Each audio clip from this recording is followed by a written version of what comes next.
First item is adoption of the agenda. There is one delegation that's been withdrawn here for the time being. That's Hans-Peter Meyer. And with that change, we'll proceed with adoption of the agenda. Move. Second. Those in favor? Motion's carried. So first of all, I'd like to welcome Inspector Wallen from the RCMP here to give his update on all things policing. So welcome. You can report on that.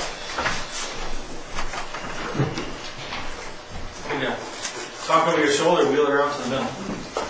No, you're good there. I'm good there? Okay. I think the camera sort of gets you there better than me, so get your good side. That was a good side. There's a test later on in my presentation, so pay attention, yes. Bonjour, good afternoon, everybody, Mr. Mayor, councillors, and 3, 4, 5, 6 staff members of the county here today. Thank you very much for the invitation. The last 18 months have certainly flown by for me here in Comox. Since I arrived in 2014, we've faced some significant issues such as flooding, one of the longest searches in recent memory in Mount Washington, a murder, an international child abduction, the relocation and consolidation of North Island dispatch services to Courtenay, a new RCMP Act, the loss of our unique labor relations system, but also thousands of routine calls such as thefts from vehicles, reports of suspicious activity, and traffic complaints. While we can't please everybody all the time, people still continue from time to time to drop home baking and thank you cards off at the office. The art of baking and thank you cards has not been lost, and we're quite appreciative of that. I'm here today to deliver my quarterly report, but also to bring you up to speed briefly on 4 other issues. The new detachment building, the auxiliary policing program, our staffing analysis, and our priority setting for 2016-17. So I've left everybody at the beginning of the meeting a table drop there, a very simplified table with some stats on it. I'm trying to make them as simple as I can. And if it's too simple, please let me know before the next meeting and I'll see if I can modify them to meet your needs. Crime is up generally in BC, but crime in Comox is down overall by about 3%. And also the calls for service in Comox are down by about 5% compared to this time last year. So that's good news. So take the time to review it. I said I've got a few more minutes here to my presentation, so if you got any questions, feel free to interrupt me. We've made some good progress in investigations this quarter. Theft of vehicle ring was disrupted. We arrested 3 suspects, and coincidentally the number of thefts of vehicle dropped soon afterwards.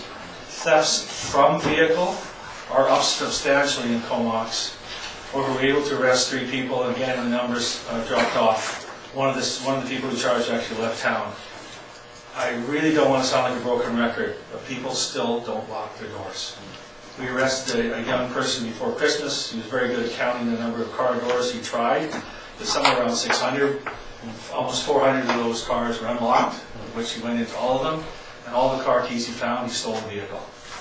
And that includes the keys to a brand new pickup truck that was in the older car right next to the car. So the pickup truck was locked. Unfortunately, the person inside the other car was unlocked, so someone got and sold a brand new pickup truck like that for a few days. B&E to businesses, again, we identified a prolific offender and he was recently charged, and the numbers have gone down. We had a very interesting fraud case last fall, and thanks to a very sharp-eyed employee at a Cliff Avenue business, we were able to identify and dismantle a sophisticated identity and credit card fraud ring. Just in this detachment alone, at this point, we're over 60 charges that have been laid against the group. The spree went from Kamloops to Victoria and even affected people in the Lower Mainland. And locally, we've recovered over $20,000 in fraudulently obtained merchandise. One of the good parts of my job was I was able to meet this employee at her place of employment just before Christmas, and I presented her with a free certificate of appreciation. It was up because of her that we were able to get on this so quickly, and I said just literally dismantle this organization. We're planning on in the next few weeks meeting with merchants and discussing what we learned and giving them tips on how they can prevent this type of credit card fraud from happening in their business. Now, marijuana grow-ops, we made some significant seizures in the past few months, as you may have read in the local media. The profits from these illegal operations are significant, and we've seized vehicles and cash as proceeds of crime. The public once again has started reporting these to us, and we've even heard that some of the local growers are getting nervous due to our enforcement efforts. The new detachment. I continue to work with Courtenay City Administration on replacing our existing detachment. Internally, I provided the necessary information to our property managers to advance the project, but essentially it falls down to the province, the City of Courtenay, as well as you, the Town of Comox, to move this project forward as you see fit, as you will be assuming increased costs that are associated with any new building. An amendment to the RCMP Auxiliary Constable Program. Now, for you trivia fans, the RCMP Auxiliary Program began in 1963. I'm going to say some of you weren't born yet, but it plays an important role with this detachment. My detachment alone, our auxiliaries have averaged 4,100 hours a year over the past 5 years. But we also have responsibility to ensure the safety of these dedicated group of volunteers. Over the past year or so, we've seen a rapidly changing policing landscape. The shooting of 2 Canadian Forces members in 2014, followed in 2015 by the shootings of Constable Wynne and Auxiliary Constable Vaughn in Alberta, necessitated greater vigilance on the part of both our regular members and our auxiliary members. In 2014, auxiliary policy was changed to require that auxiliary members in uniform be closely supervised by an armed regular member at all times. And a national review of the auxiliary program was completed just before Christmas, and it encompassed consultation and discussion with senior RCMP management across the country, as well as auxiliary policing coordinators and our policing contracting partners in the provincial, territorial, and municipal level. At the beginning of January, several changes to the program were announced. The most significant was the ride-alongs and firearm familiarization training were discontinued immediately. And National Headquarters is working, again, with our partners to look at a national activity matrix and a national training standard. They're also reviewing the uniform options for the program as we move forward. I met shortly after with most of our active auxiliaries to discuss their future in the auxiliary program. I got the sense from this meeting that most will stay on board despite of their modified role. I can appreciate that not everyone will agree with the changes to the auxiliary program, but it is vital that the program evolve to meet the current day challenges, risks, and ultimately to keep these volunteers safe. Speaking for myself, I was an auxiliary in Agassiz before I joined the force, and I've also worked along many auxiliaries in my career. And so I can appreciate the dedication and their desire to improve public safety and support their local detachments and communities in real and tangible ways. So what does that mean for us locally? There'll be some minor cost increases, but within our existing budgets to deal with things that auxiliaries have done before, such as manning checkpoints during emergency situations and some of our special events policing security. My fourth topic here today is a general duty staffing analysis. I began the general duty staffing analysis last fall, partly in response to the City of Courtenay's concerns with the police funding formulas in British Columbia. This process will take most of this year to complete, as it requires 6 months of accurate data on behalf of my members. General duty staffing analysis is based on a computer program developed way back in the 1970s, but it's still very much applicable today and is in use in many large and small locations in North America. Essentially, it measures time spent on each call for service. It's a preferred method right now over other costing models because the officer per 1,000 residents is a measure of the relative cost of policing and not the workload or service delivered. That's the famous cop-to-pop ratio. And the levels of reported crime, which we talk about here, do not take into account the significant number of non-criminal incidents that police handle. Mental Health Act, traffic complaints, for instance, are not measured in their crime statistics. And counting the number of calls for service from the public does not account for the relative costs between different types of call. A murder compared to a common assault. Once these results are in, I'll be in a better position to discuss with the town any efficiencies that we can make within the detachment, such as scheduling for peak call hours, and whether we are adequately resourced for routine, emergency, as well as proactive work, or whether we require additional staff to meet the level of service that you expect from your police. Sorry, guys. Good time to ask for questions. It's only a $10 fine. Go ahead, Councillor. Yeah, so that's interesting. So you break down the time that you spent in each community and then the electoral areas as a whole, or is it broken down into? It's broken down per individual member, per individual calls. So if someone, we'll take the example yesterday at a kind of major event in Courtenay, the general duty members that were dispatched to that call, it would be time from the time they got the call to the time they got the scene, including the time they were at the scene and then the time they did paperwork afterwards. That's all calculated as part of that call. We add all those up together, we found out how much time we actually spent on overall in each community. And that's only talking about general duty members. We don't include traffic, we don't include the plainclothes people. And also calls from the public. Self-generated calls, traffic for instance, it doesn't count. Some of the calls that come in from the public. So we look at response times as well, we'll be able to get an idea of response times. As you may know, there's a standard in North America that seems around 7 minutes for emergency calls, and that's the fire department, I understand, uses that 7-minute call, or more or less, as a goal. And policing is looking at using some sort of a goal, again set with the input of the various towns and cities that pay our contracts as to what's acceptable for that community. And we can calculate based on the number of calls, the time we spend, the number of members we've got, roughly how many police that will take. But it also takes some work on my part, as I mentioned earlier, peak policing. We have some times of the day when we can show statistically that there are not very many calls coming from the public. So I'll have to look at that and see if we're scheduling our members appropriately, or whether we have to change that to reflect again the peak times for calls. Councillor Swift, then. It's kind of along the same line, I guess, Tim, thank you. What determines how many officers are dispatched to an incident? Is there a formula, or? There's no formula. It's based on, there's a supervisor on at all times. He or she can call the members off. For instance, you have something major, every car that's available will go to that. Go to those major calls. The domestics, for instance, a domestic call demands at least 2. But most of the calls are simply single cars. But the ones we're concentrating on in the study is the priority 1 and priority 2s. So that the actual emergencies, the life and death stuff that the public demands on, versus someone's driving erratically, or someone's dog was run over, that kind of stuff. But we still get those. Those again are not priority 1 or priority 2, so they can wait hours if it has to be.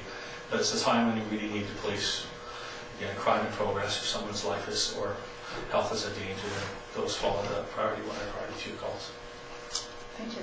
Councillor Grant, and then Yeah, I'm just looking at, if you look at, say, your fraud cases here, I'm kind of interested in what kind of frauds you're talking about, and when you quote these numbers, are these complaints or are these actual cases that you're working on? Because I probably got 700 fraud attempts here on my email right now. And that's actually, I guess all joking aside, that's something I'm looking at for next year. And I don't want to be any much different than any other detachment, but I've been thinking, how do we capture all those calls? Because we get several calls a day from the famous Revenue Canada, or as high as the RCMP calling U.S. taxes, pay up or we'll arrest you. And right now they're all being referred to a clearinghouse. But that's one of the challenges police are facing right now with cybercrime.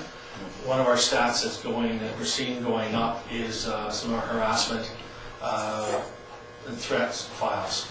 It's harassment by Facebook, harassment by Twitter, harassment by email, not face-to-face. That's something that didn't happen 5 years ago. We're getting more and more of those type of calls. And the frauds, I don't know exactly which ones are in there. Frauds are like the one I talked about in the start of Courtenay. There could have been some of those in there, any Right. businesses they had. That's credit card fraud, skimming, using stolen or spoofed credit cards, a few other ways that we'll be sharing with merchants in town while they were doing it. Councilor Kim. There's two quick things. First of all, thanks on behalf of the residents of the town of Homelands for the service of yours and your members, and also thank you for your members' connections with the schools and youth, and I'm hoping that will continue. Yeah, it's we've tried different formulas since I got here, different ways of looking at addressing those needs. The emergency stuff is always met. I'm just trying to find a better way to address the proactive stuff to address the schools right now. It's there along with, I know last year, for instance, several years ago, the youth detail was also the bike detail. That was disbanded several years ago. I brought the bike patrol back.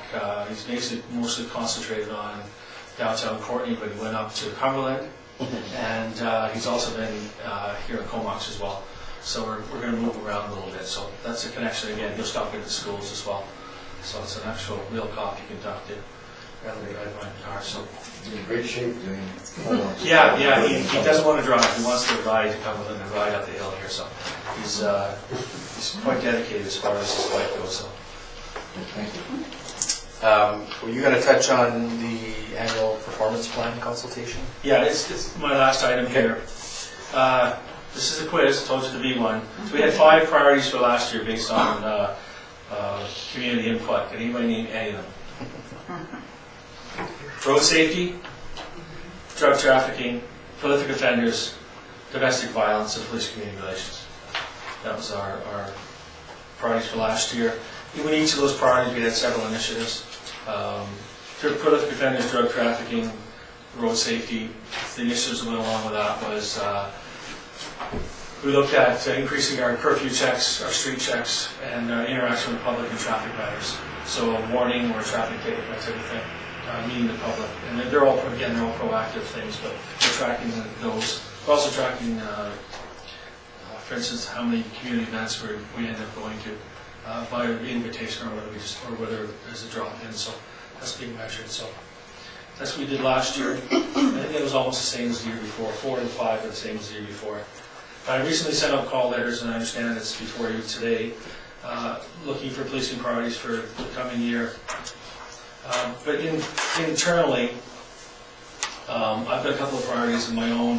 One is a stronger collaborative approach with dealing with community issues. I'm presently working towards the establishment of a multi-agency approach in dealing with people with chronic issues or those with high risk. I'm piggybacking it on an existing group in town that concentrates on youth, but youth mental health and youth addiction issues. So far, my pitch to the group has been very well received. In the next meeting, we're looking to discuss it further. My approach would be similar to the recently established Surrey SMART approach, or the Prince Albert, Saskatchewan's hub model. And both of those are information on both of those are readily available on the internet. One of the issues I like to deal with an approach like this is our chronic runaways. We've got 1 or 2 in town that are always, it's a chronic state of runaways, and both of them are girls. And those of you who have met my daughters, 10 years old and 17 years old, I'm very concerned with the health of our young girls out there. So this is, again, an approach I want to take internally. The other issue I'm looking at internally is improved call management, especially of our low priority calls, as well as improving our service hours that are front counter at the detachment. So finally, next month, our new detachment commander will be arriving in town. Staff Sergeant Eric Rochette is coming to us from Parksville. He's replacing the Staff Sergeant in Plamondon, as many of you may remember, left us last summer for Lady Smith. Any other questions? Go ahead, Councillor. Yeah, going back to the auxiliary members, so you spoke about community events. Now, is the expectation that, so for nautical days, that the auxiliary member will drive down here in their own vehicle, meet up with one of the full-time members and do their patrolling? They won't be here. They won't be here at all now? No, and that's considered I should have defined it. Ride-along is considered accompanying a general duty member or an operational member on policing. Right. So we refer to it internally as ride-alongs. And, yeah, they cannot, last year we had to be within eyesight, this year they cannot be there. I see. So if there's a traffic accident, would you still use them for traffic control? No. So that will impact your response level or the dollars at the end of the day, because you're going to have to have more members. You can look at auxiliaries as an enhanced level of policing. And there's not less than half a dozen events where we're probably going to have to bring in a reservist or a regular member to police that event. But yeah, we're going to lose that service we had in the past. Yeah, it's unfortunate. Thank you. Any further questions? The one that I have, and I know kind of the answer to this already, because we saw recently, as of today, a response through UBCM around the DNA cost. Downloading, I guess, is what, it's a provincial, federal issue, but it's affected some local communities in terms of their budgets and receive bills for costs that they haven't had to pay before. From your detachment's point of view, is that a big issue, or is it relatively small? I guess it depends on the types of crimes that happen.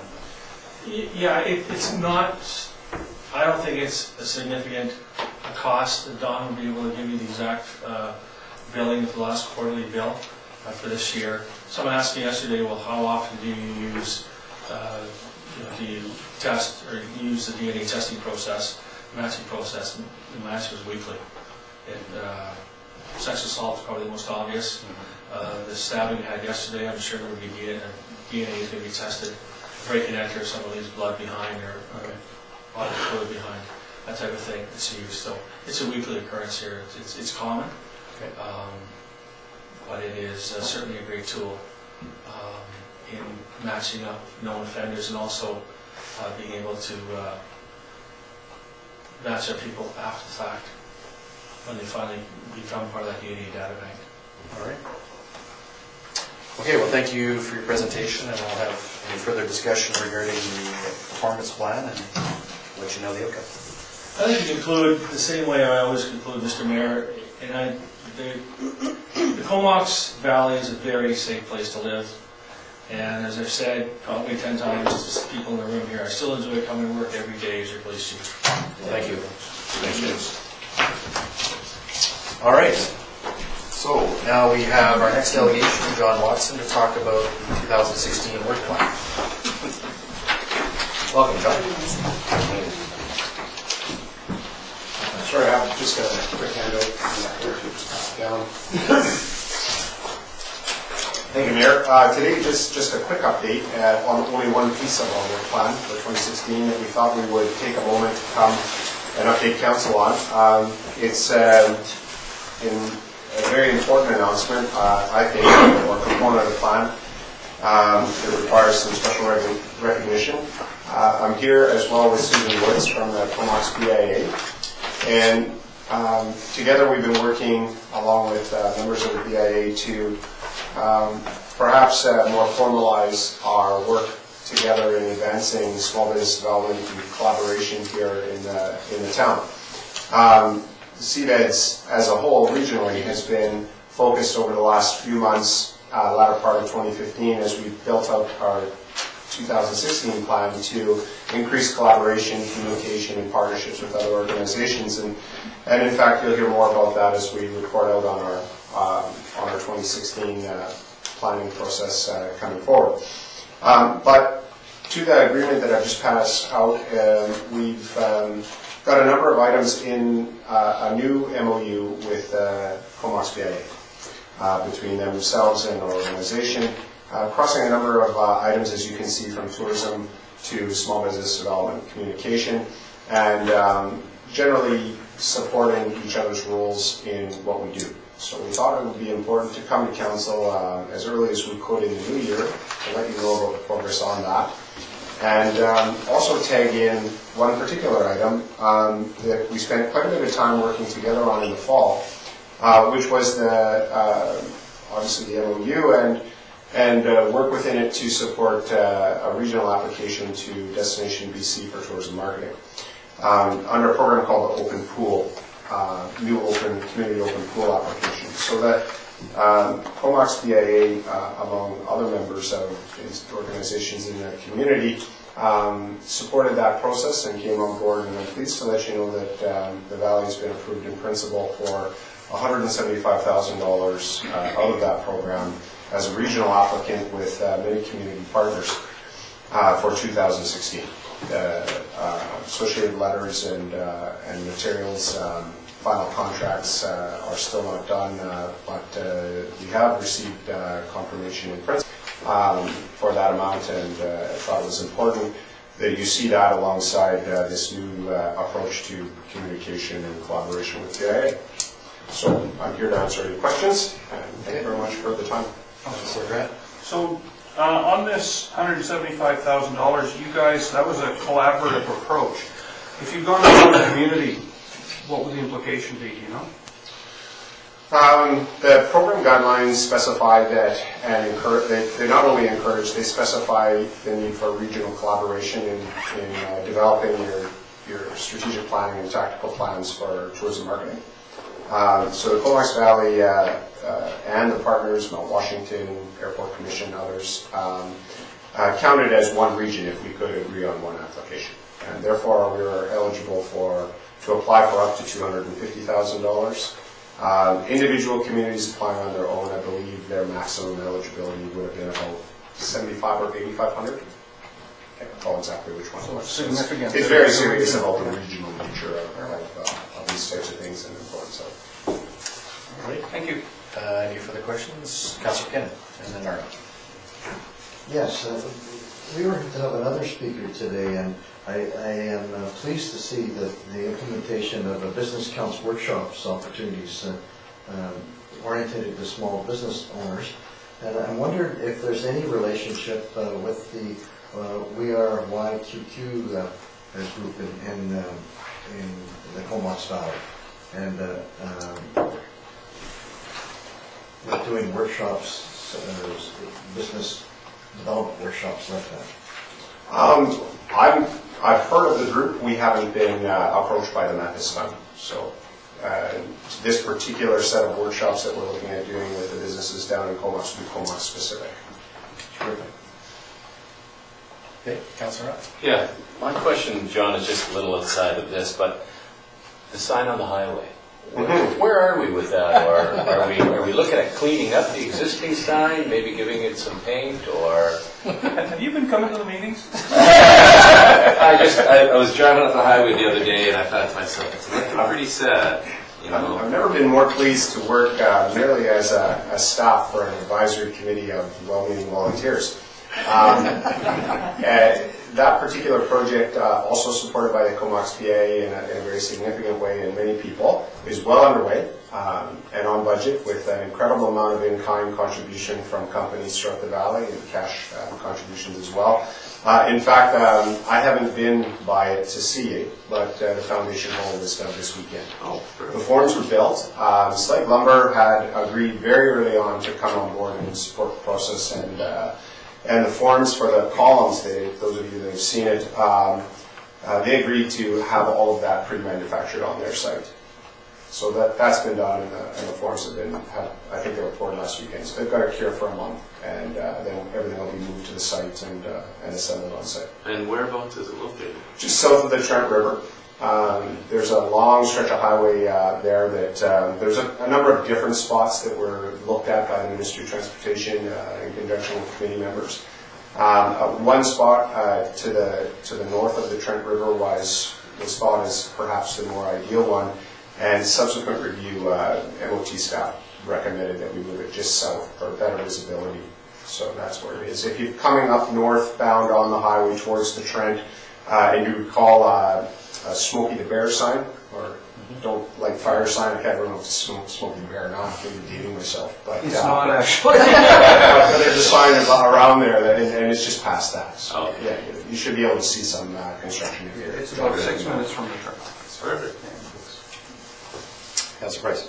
Yes, and thank you. It's always good to see groups working together. So there's a lot of promise in the MOU. I just wondered, when it speaks to joint office space in downtown Comox and the potential to share it with the BIA, Were you seeing sort of an outreach office from your central place, or? Yeah, I like the word explore in Okay. that sentence. There's been, over time, a strong interest within the town, within the business community, to see some degree of presence in regards to perhaps a visitor kiosk, if you recall these things, if not some additional presence from the economic development side. And the BIA suggested that as they move forward in their planning and perhaps look at some joint office space, would we be interested in exploring something like that? And so we thought about it for a while and decided that that would be a right and proper thing to consider. I think, again, the key word is that we're considering options and how that might work, but we're doing more and more out-of-office work, and it might be an appropriate thing to be able to have a place here in the town that we can stop into, meet some clients with, work with some of the businesses that are here, certainly deal with some of the event and tourism aspects as well. Yeah, so we'll see where it You goes. see it could be a visitor information centre, or a mini one with... If we're here in some degree of collaboration with the business organizations here in the town, then we can explore those options. Yeah, absolutely. All right, do you wish to speak to the Shellfish Festival coming up? Shellfish Festival. So, sure. I guess perhaps to tie it to the DVC grant, I should note that the 2016 Seafood Festival was proposed again, supported by industry, to be included in the grant application, and so that is one of the main items that will receive some funding, which allow us to build out the program a little bit more. One of the things we're doing in that regard is launching the festival early on March 2nd in Vancouver. So we're taking a very broad approach to this BC Seafood Festival, and moving the launch event or one of the launch events into Vancouver on the 2nd, working with the industry there, the Ministry of International Trade and others to really generate some media exposure and increased awareness around the festival, around the trade expo, and what we're doing here in the Comox Valley to support the industry. Great. All right, well, thank you for your presentation, and thank you, Susan. Present. Perfect. Nobody's phone went off. For your phone ring. Otherwise you wouldn't notice. All right, so we'll move on with the agenda, and we don't have any minutes of meetings or departmental reports. We do have staff reports. Firstly, the Baybrook Park Viewpoint Conceptual Plan for receipt. Move receipt. Receipt then, all those in favor? Motion's carried. We do have our park superintendent here to speak to it or answer any questions. I don't believe there's any particular presentation other than what's included in the material that was attached to the agenda, so any questions? Yes? I just have a comment, and that is, it was very evident when I looked at that wonderful conceptual plan that there was a hand there who actually knew Matt Lang and has had an association with the KFN. It left me feeling very proud, and I can hardly wait to actually see that plan materialize. It was lovely. Thank you for that. Thank you for that. Councilor Price? Yes, and it looked good, and I like the idea of the super-sized bench, because it is a fabulous view. I just wondered, have you talked to the First Nations at all on the design? And No, we have not yet done that, but we will include them. I wanted to bring this out in the conceptual form and just get a feel from council as to what you felt about it, and we'll certainly engage KFN. If it goes through the budget process and everything's moving forward, then we'll certainly bring them in. great, thank you. Go ahead, Councilor. Well, I too thought it was a great plan. I'm wondering if there's any, when I've been visiting other parts of the world, often there's an opportunity where there's a plexiglass area where you can see down underground, and I was wondering if any of that midden were to be exposed, would that be of any interest or not? I think it could be of interest, and that's a very interesting comment. I mean, we could certainly look at that. Yeah. Yeah, I think that's... Something to think about. I think it's an interesting comment, yeah. Yeah, I just thought it would maybe tie in and be a good educational piece too for people. You hear about mittens, but you don't actually ever get to see what that is. A good part of what we're trying to convey down there will definitely have an educational component built into it in some form or fashion. What we're seeing here is very simplistic and what I'll call well, again, that's a conceptual view, but there's an opportunity if we look at this as a somewhat of a focal point to expand upon that. And as the sort of terms of reference in some of our other issues are ironed out in the whole area, I think we have an opportunity to really bolster what we have here as a somewhat of an anchor. Yeah, the conceptual approach with an educational goal would be very well received, I think. Thank you. All right. Well, thank you for that. And You're welcome. any further comments, questions, Councilor McKinnon? So, just thank you for the conceptual idea. Looks exciting. And the timeline for this, then, are we? Will there be an opportunity down the road for public input, or public display to see the conceptual plan? If I may speak, what I'm thinking is this may be an interesting good news project to unveil in our April open house. That might be the best forum to solicit public input. At the public And works. that will give me, I think, a little bit of time to engage KFN as well and look for additional, if there's additional information or something, a message that they would like to help us convey, then we can bring that out at the same time. And that's in April, I understand. That's the I plan. think so. Yeah. Thank you. You're welcome. All right, seeing nothing further, thank you for the report. All right, so we're going to get back into budget. So staff have brought forward to us some amendments to the draft financial plan that we were talking about 2 weeks ago. And the staff have made some recommendations. Now, before we get to those recommendations, because they might change based on our discussions, perhaps Council may have some questions or comments regarding the contents of this report. Our Director of Finance is here, as always, giving us a very thorough update on where we're at. And CAO, I don't know if you want to lead off with anything in particular around Rob or other projects? Other than, the Rob Avenue project, the scope hasn't changed. And the numbers that you're seeing reflected is kind of as a result of the last committee meeting where we had moved into a discussion about expending of gas tax funds, and it made staff realize that some of the sources of revenue we were allocating towards the Rob Avenue project were from our gas tax funds. We can't use those monies to replace our infrastructure. It's to add capacity. So, and that's where we went, oops, I think we got to look at this again. And that's where Don's provided a report on how we can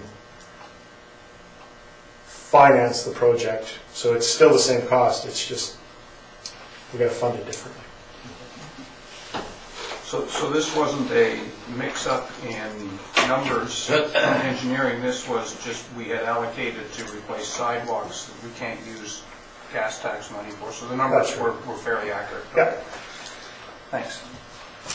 Now, if sidewalks are widened or there's bike lanes associated with the roadworks, then that is eligible. It is eligible, yes. So if you had say a 1 meter sidewalk and you're making a 2 meter sidewalk, then 1 meter of that new sidewalk is eligible for gas tax.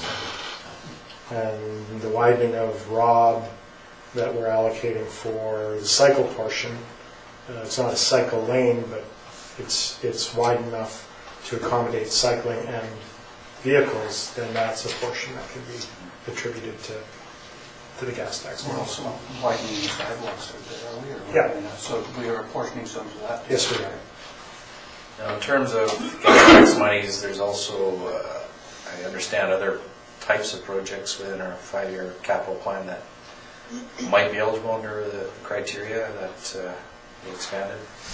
There's portions of those projects that are eligible, not necessarily all of the projects. So, but yeah. Okay. So the direction that you're looking for relates to some of the recommendations around deferring items in 2019 and 2020 to essentially balance the plan for the works that we're doing earlier in the plan. So staff have, or the finance director through staff's input, I guess, has selected some road resurfacing costs as well as possible deferrals of pickleball courts. So those are suggestions at this point in time. I don't know if there's other comments that staff want to make to those or questions that council has. Go ahead. I would say on the pickleball court, I did talk to Steve and had him in charge with Darcy Walters down at the Sports Center regarding using the existing rinks in the summertime, and it was Darcy's idea. He thought it was a great idea. The pickleballers haven't phoned him yet to talk to that, but that might be a solution for them. On an interim basis. Yeah, or, I mean, it's actually a pretty good setup for them really, but yeah, at least on the interim, so. Okay. So that discussion's been had, so. All right.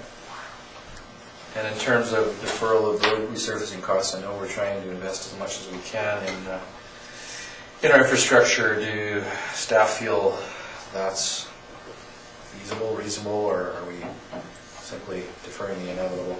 It's not something we prefer to do at this stage, though. For balancing the plan at this stage, it's workable, and what we're working on at the same time as those projects come potentially closer up is getting more refined budget figures that we may be able to bring them back into the plan within a few years.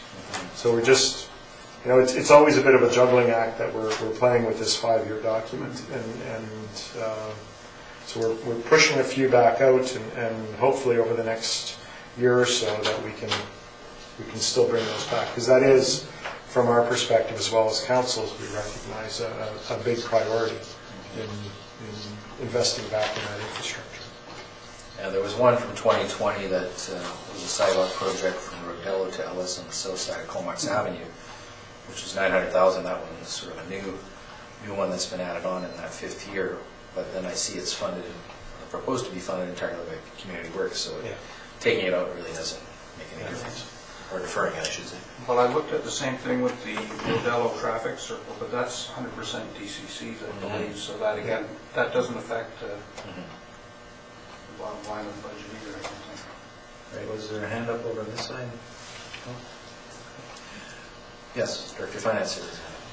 2 quick points. The first is that we're still early in the season. I haven't finished my year end, so we don't know exactly what the surplus is carried forward yet. So that's why my memo was somewhat vague. It said up to $400,000 in road projects. We may not need to defer that much. And the second big unknown is that we haven't gone to tender on Rob, and that could change things substantially if the engineers have been, or Shelley have been too generous in their estimates. We may not need to work as hard to balance the plan. So as we get close to financial plan bylaw, we'll know more. Okay, so in terms of tonight's meeting, then you're still obviously looking for this direction. The recommendation is printed that we receive these memos and that staff be authorized to defer up to $400,000 for resurfacing costs from 2019-2020, as well as defer construction of the pickleball courts from 2020 in order to help balance the plan. Assuming that that passes, that's not necessarily the final word, is what you're saying. So, anyone care to make that motion? I'll make that recommendation. I'll move that. Moved and seconded and thirded, and we have any further discussion on it? Seeing none, all those in favor? Motion's carried. So it'll come back to us probably next committee of the whole then in terms of further review. All right. And we'll get to finalizing it in the near future. All right, so I believe that deals with that, and then follow-up motion, of course, to receive the second draft of the 2016-2020 financial plan. I'll move that. All right, any further discussion on it? Seeing none, all those in favor? Motion's carried. So that's been received and further work to follow. Take it that's all we need to do at the moment. All right, so correspondence, and we'll move on to the letter from the RCMP regarding the annual performance plan consultation. Move receipt. I'll receive that, all in favor? Motion's carried. So this is the opportunity, based on previous presentations as well as any other feedback we want to provide, if we want to identify any other issues. Those that were identified in the previous year are obviously still relevant. And there's, of course, the provincial and national priorities. So any comments further to that? We're looking for feedback by the end of this month. So if there's to be changes we should make, or suggestions we should be making right now. If at all possible. Or perhaps at the next committee of the whole, but I expect that if there's issues on your mind, we can bring them up now. Go ahead. Well, it seems that the issues were already identified, certainly the main ones, and the traffic law enforcement, I assume that's speeding, that seems to be one of the things that come up. But when you look at the statistics, we are a really safe place to live for our size of population. It is very reassuring. Because everyone's in bed at 5:30.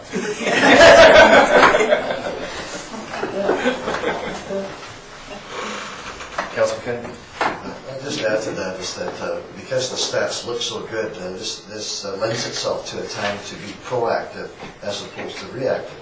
And I think I was pleased to hear that the staff sergeant has recognized that and is going to have some initiatives in that, particularly with the youth in the schools. And as we all know, if youth perceive police as being on their side and positive, is that it can go a long ways as being a deterrent to bad stats later.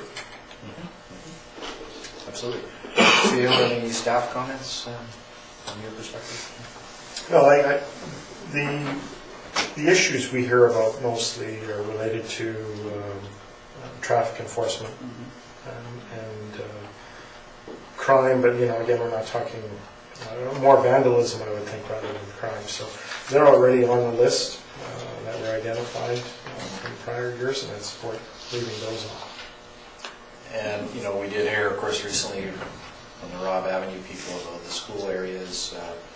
Traffic law enforcement in the vicinity of schools, from my perspective, is pretty good. I've seen that up by Highland, and I know that we see it down by Rock Road. So generally, there seems to be a good focus there at the appropriate times. I know that you also had some issues from a bylaw enforcement area down at the Brooklyn School, the new school. Have those resolved themselves? I know there was some. We're still working through them. Again, I think we're looking at some possible amendments to our traffic bylaw in the longer term and some signage changes. Those are being addressed as well. All right, so seeing nothing further, then we'll say keep doing what you're doing and carry on the good work that we are all expecting and receiving. So we'll leave it at that. All right, so then we have a letter relevant to, I guess, budget discussions, which is from the Alberni project. So motion to receive that. Move receipt. Second. And receive then, all those in favor? Motion's carried. So this is an opportunity, again, as we received a request from them last year to, again, consider potential funding of their organization. And of course, we're looking for more than we gave them last year. And it wasn't necessarily a line item in our budget. I don't believe we had accounted for that in our current financial plan. It was a line item in our budget. Oh, was it? Okay. And it's under the culture budget. So Thank if you. you give me a second, So we did I'll have give that. you an agenda page.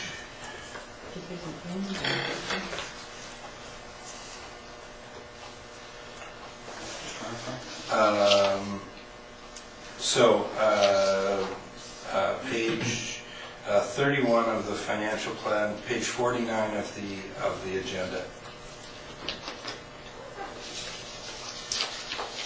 Again, page 49 of the agenda. And you'll see that under cultural grants, right under Comox Archives and Museums Society, we in 2015 had the 2,500 allocated to the Alberni project, because council's motion last year was to allocate 1 year's worth Okay. of grant, Yeah, no, I knew that was from last year, but there's nothing on a going forward basis unless we, unless you add it, yes. gotcha. So that's, as I say, it was at that point a one-time only, and I guess it's up to council's direction here as to how they wish to proceed with this request. Go ahead, Councillor McKinnon. I'll just make an opening comment. This is the dilemma for me, is that I understood it was a one-time sort of seed grant last year to get things started. However, it's been a success in the community, and the variety of people that's drawn there, and the exhibit, last one being the Anne Frank exhibit, was very, very well received. It's a real plus for our community to have something like that. Yet again,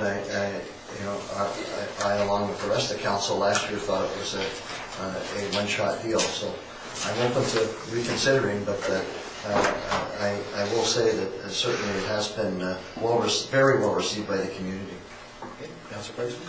Yes, and I think if this amount is an encouragement to stay located in our community, because certainly we'd only be giving it if it was located here, I would say. I think it would be worth doing. It would be an additional 2,500, so I don't know what impact that will have. Well, it would be an additional 5 that we haven't budgeted for this year. Right? It's not Not in the budget. Not in there.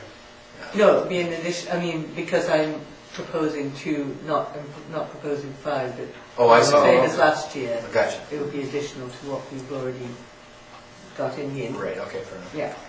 Well, if you wish to make a motion to that effect, then we can have a discussion on it. Okay, we'll move that we give 2,500 in this year's budget, 2016. Okay, is there a seconder for that? I'll second. And second. All right, discussion then. Well, I would like to support the motion. Several groups, friends, and another organization from Courtney came to Comox specifically to see the Anne Frank display, and were very, very impressed by it. And then, of course, obviously continued around to see the Alberni display. So I think it's doing a good service to our town. Did they charge an admission fee for No, that? it's by donation. I mean, if they had 2,000 people all even kicking in I know. $1 or $2, then Yeah. maybe they wouldn't need this. That's the point. Any further discussion? A question on those lines, do they have a donation box when they They go do. in? They do. And it wasn't full, but Yeah. certainly people were paying attention to it. Yeah. And no doubt there's cost associated with bringing those exhibits in. I don't know about that. Well, I imagine there's at least a shipping cost. Oh, there would be that, yes, but Have we seen their financial statements? I take it there's nothing attached here. No. So that might be something you want to look at, but again, I guess it depends on whether we looked at that last year or not. So the motion's been made, seconded. Any further discussion? Any further considerations? Seeing none, all those in favor? Any opposed? Motion's carried. All right, so that'll be forwarded to council for final approval next week. If it's possible for staff to ask them for a financial statement, I certainly like to see that.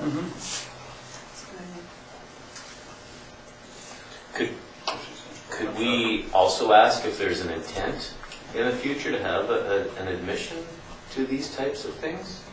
That way it would help us in the future understand that. Sure, I'm sure staff can ask that at the Yeah. same time. You know, a small token, as Mayor and I said, $1 a person. And I know they have lots of school groups in there, so there's always that too. Yeah. All right, so we'll find that information out for the next council meeting, hopefully, and I believe That is our agenda for this evening, so motion to adjourn would be in order. Second. In favor, meeting adjourned.